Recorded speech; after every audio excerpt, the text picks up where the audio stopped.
Well, Shungite comes in three qualities, and some of the poorest Shungite comes from other parts of the world, but it's not the best quality. The best quality, the highest quality of Shungite comes from Shunga, Karelia, Russia.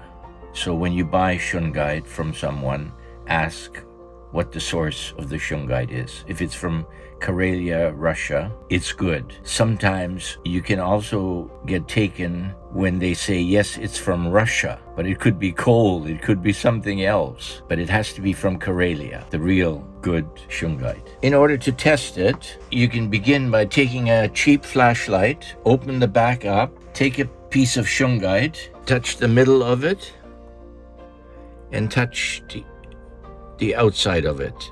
And if the light comes on, it's good Shungite because it has made an electrical connection. There's no impedance, there's no resistance. So the energy from the flashlight makes a complete circuit. And you know it makes a complete circuit when the light comes on.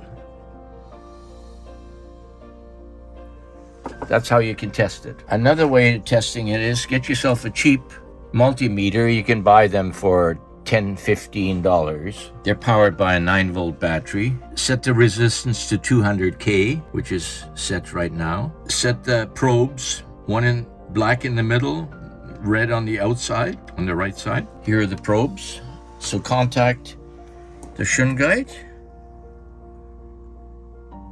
and it should read 0. It reads 0, which means there's no electrical resistance. It makes a full contact, which is what you want.